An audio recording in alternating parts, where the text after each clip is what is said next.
सादरम अभिवादनम सर्वेभ्यो नमो नमः। एक बार फिर मैं डॉक्टर अरविंद कुमार गौड़ सभी पाठकों का, दर्शकों का और श्रोताओं का अपने इस YouTube चैनल में हार्दिकम स्वागतम अभिनंदनम करता हूं।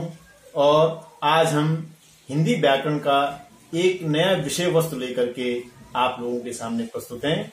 वह विषय है संबंध बोधक अव्यय।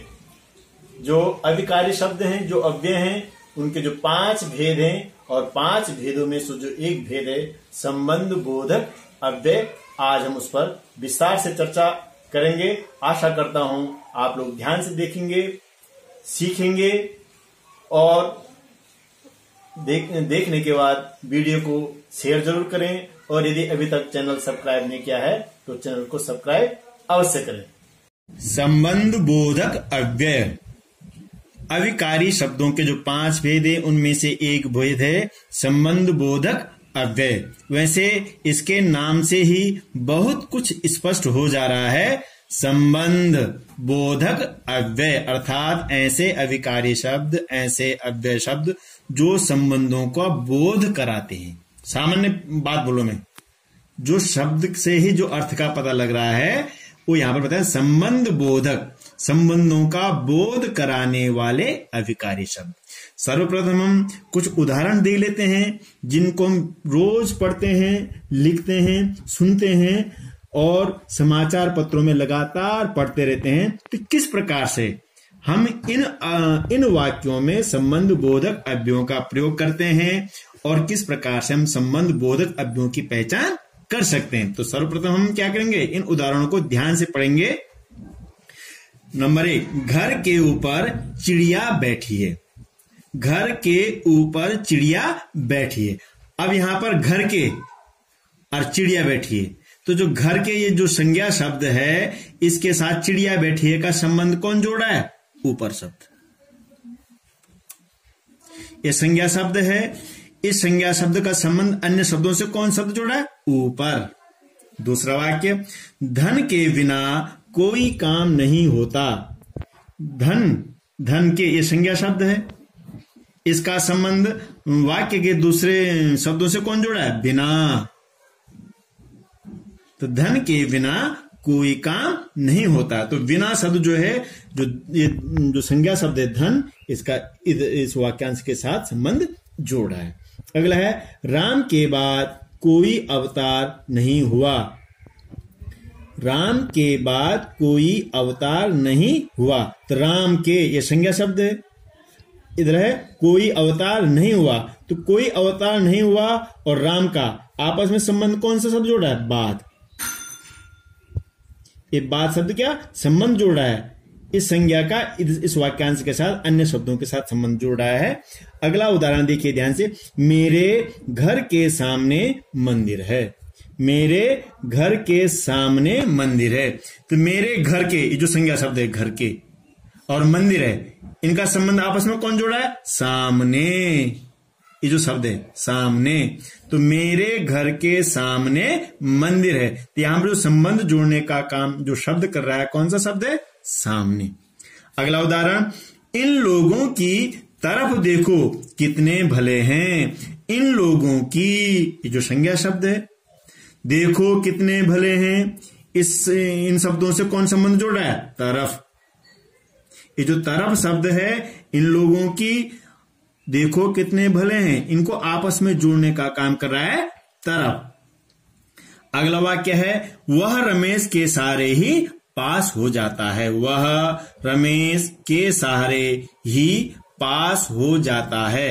तो रमेश के, ये जो संज्ञा शब्द है, इस संज्ञा शब्द का जो संबंध है अन्य शब्दों के साथ कौन जोड़ रहा है? सहारे ही पास हो जाता है। तो संबंध जोड़ने का काम कौन सा शब्द कर रहा है यहां पर? सहारे।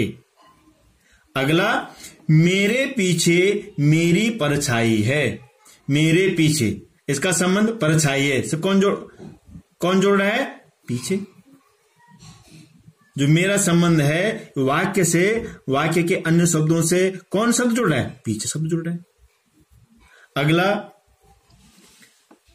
नाकामी के सिवा हाथ कुछ नहीं लगा। तो नाकामी जो शब्द है जो संज्ञा है इसके साथ संबंध कौन, आगे शब्दों के साथ संबंध कौन जुड़ा है? सिवा। अगला है भारत के विरुद्ध खड़ी होने वाली टीम। तो भारत क्या है? संज्ञा है, इसके विरुद्ध खड़े होने वाली टीम। तो खड़े होने वाली टीम से जो शब्द संबंध जुड़ा है वो कौन सा शब्द है? विरुद्ध। कौन सा शब्द है? विरुद्ध। तो भारत के विरुद्ध खड़े होने वाली टीम। इस प्रकार आप देख सकते हैं कि संबंध बोधक अव्यय हम किनको बोल सकते हैं? उनको, उन शब्दों को बोल सकते हैं जो शब्द वाक्य में आए संज्ञा या सर्वनाम सर्वनाम शब्दों का संबंध अन्य शब्दों से जोड़ते हैं, उन्हें संबंध बोधक अव्यय कहते हैं। ये सारे उदाहरण ऊपर, बिना, बाद, सामने, तरफ, सहारे, पीछे, सिवा, विरुद्ध, इस सब के सब किसके उदाहरण है? संबंध बोधक अव्यय के उदाहरण है। और क्या कर रहे हैं? जो संज्ञा और सर्वनाम शब्द हैं उन संज्ञा और सर्वनाम शब्दों को अन्य शब्दों से जोड़ने का कार्य कर रहे हैं। तो संबंध जो जोड़ते हैं उनको संबंध बोधक अव्यय कहते हैं। यहां पर हम इस प्रकार से इसको परिभाषित कर सकते हैं, जो शब्द संज्ञा या सर्वनाम का संबंध वाक्य में जो अन्य शब्द आए हुए हैं वाक्य के अन्य शब्दों के साथ जोड़ते हैं, उन शब्दों को संबंध बोधक अव्यय कहते हैं। अर्थात संबंध जोड़ने वाले अविकारी शब्दों को संबंध बोधक अव्यय कहते हैं। सर्वप्रथम क्या है? वो संज्ञा और सर्वनाम के का संबंध वाक्य में आए हुए अन्य शब्दों से जोड़ता है। तो उन शब्दों को क्या बोलते हैं? संबंध बोधक अव्यय। शॉर्ट फॉर्म क्या होते हैं? जो संबंध जोड़ने वाले जो अविकारी शब्द हैं। किसका संबंध जोड़ने वाले? संज्ञा और सर्वनाम का संबंध वाक्य में आए हुए अन्य शब्दों के साथ जो संबंध जोड़ते हैं उनको बोलते हैं संबंध बोधक अव्यय। मेरे को लगता है कि इससे स्पष्ट हो जाना चाहिए।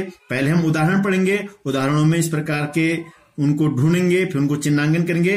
ये सब देखने के बाद आगे कुछ उदाहरण मैंने दिए हुए हैं, इन उदाहरणों को पढ़ करके हम इनमें क्या संबंध बोधक अव्यय छाड़ने। भारत देश के दक्षिण में समुद्र है। भारत देश के दक्षिण में समुद्र है। अब इसमें हमको छाड़ने के संबंध बोधक अव्यय कौन है?